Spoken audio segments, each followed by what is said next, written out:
Et salut. Oui, j'ai envie de montrer aujourd'hui, comme apparemment on aime bien mes petits conseils.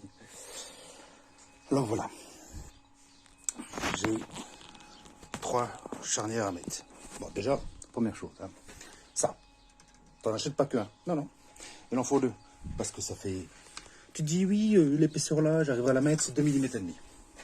J'ai des cales de 2 mm, des cales de 3 mm, 2 mm et demi, j'ai pas. Bon, donc t'en achètes 2, ça coûte 2 € et la pièce, donc t'es pas à 2 € près pour faire du bon boulot, hein, d'accord? Bon, ensuite, bon, ben forcément t'as percé grâce à ces petits trous là, ces petits gabarits. Ça c'est le trou pour tes embases de charnière.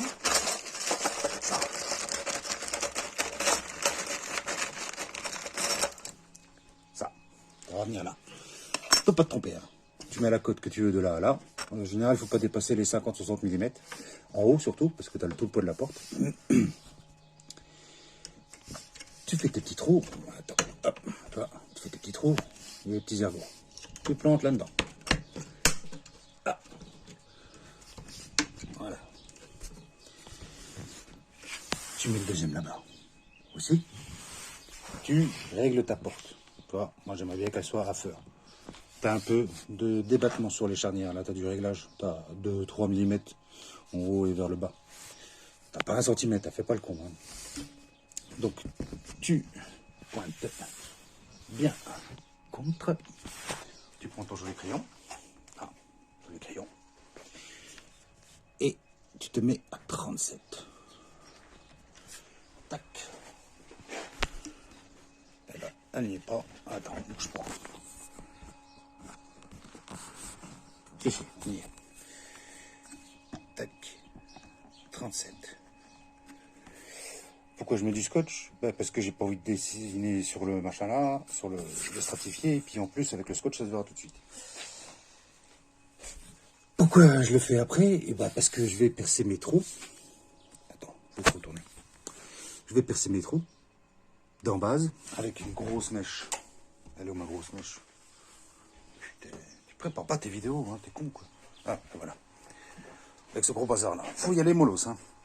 Tu attaques un peu de biais tranquillement parce qu'elle se déplace vite, hein, faut faire attention. Et quand tu déplaces, ça fout la merde.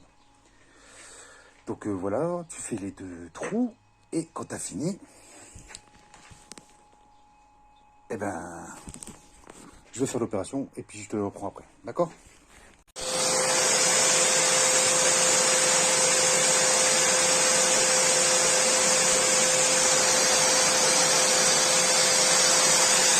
Faut bien enfoncer la pointe, hein, sur le marquage.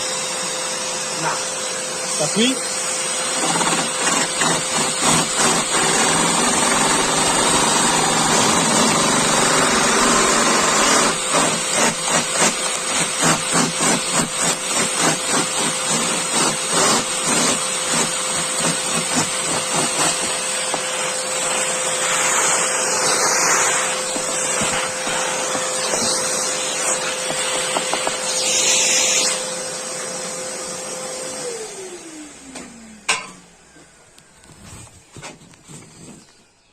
Ça, c'est propre.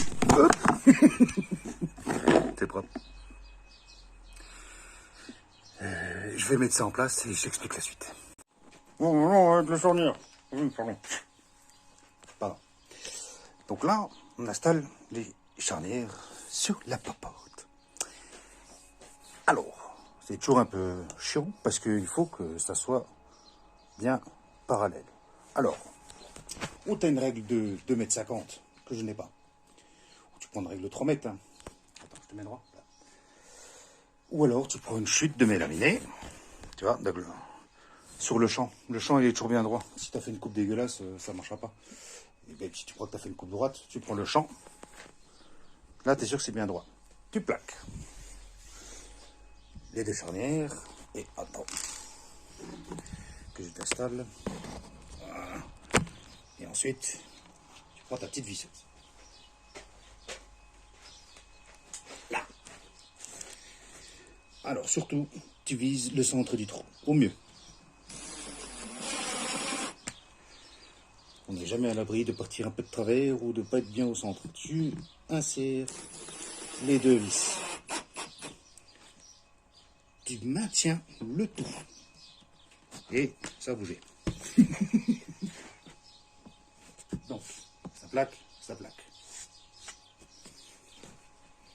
Il faut que ça fasse le con quand je fais des vidéos. Et tu vas avec parcimonie. Tu vois, il est parti un tout petit peu. Alors, viens. Voilà. Pareil, de l'autre côté. Allez, bien. Tu prends tes deux vis. On met dans la bouche. Hein, c'est pas important de le mettre dans la bouche. On va avoir le contact du métal, comme ça, c'est bon. Tu engages.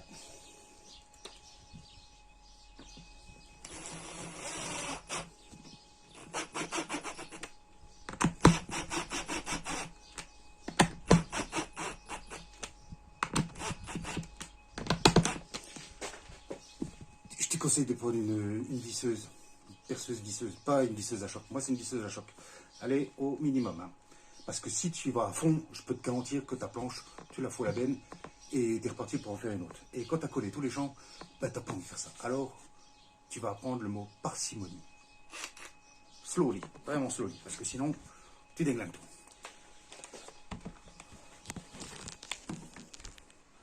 Voilà. Tu peux voir, c'est bien vissé, c'est propre. Alors, si elle part un tout petit peu de travers d'un demi-millimètre ou quoi, c'est pas bien grave. Tu as toujours du jeu un peu dans la charnière. Ça passe. Ça passe. Tu te dis que ça passe. Faut pas qu'il y ait 3 mm, qu'elle soit complètement à 45 degrés. Parce que là, c'est cuit. Là, c'est pareil. Tu fous ta planche à la benne et tu recommences. Donc, voilà.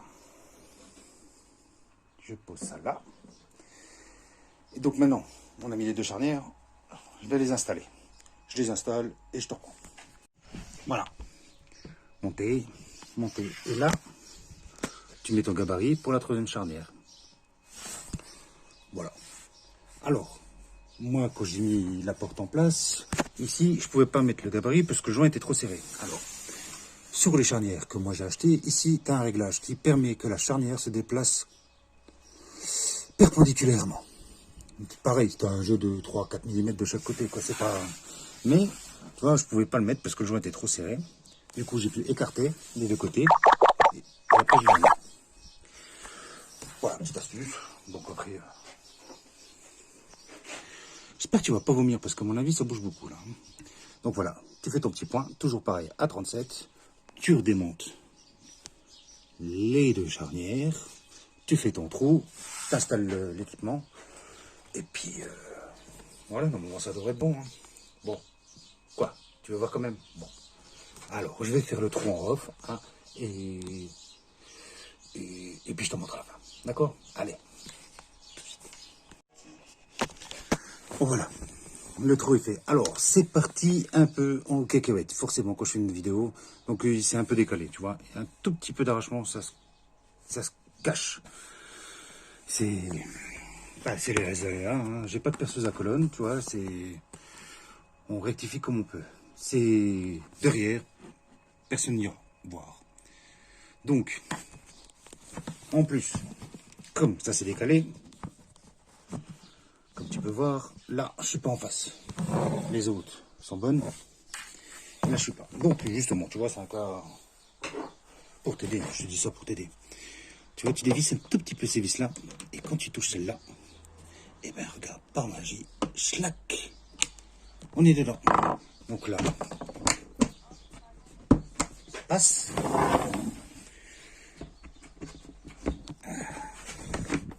Ça passe. C'est là.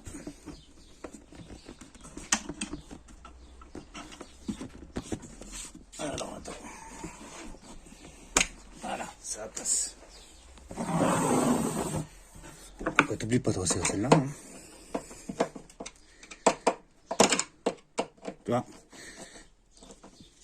je te montre comme ça, mais au moins tu vois que il y a toujours moyen de s'en sortir. Il y a toujours un peu de grugeage, on va dire, de grugeage. Donc là, on va fermer la popote. Et voilà.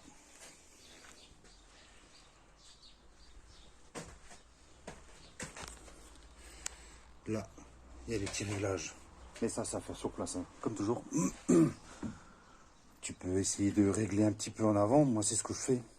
Je pré-règle les portes pour être le moins emmerdé possible. Bon, quand t'as qu'une porte sur le meuble, ça va. Mais quand on a 3-4 comme j'ai eu là-bas, je peux te dire que j'ai chipoté un peu pour que ça aille bien. Bon, le principal, c'est que ça aille, hein. Donc voilà. Mais mon astuce du jour, monter des charnières, tu vois. On croit que c'est simple, mais faut faire attention à plein de choses, quoi. Voilà, j'espère que ça t'aura plu, et je te dis à plus tard pour la suite de cette aventure. Allez, bonne journée et gros bisous.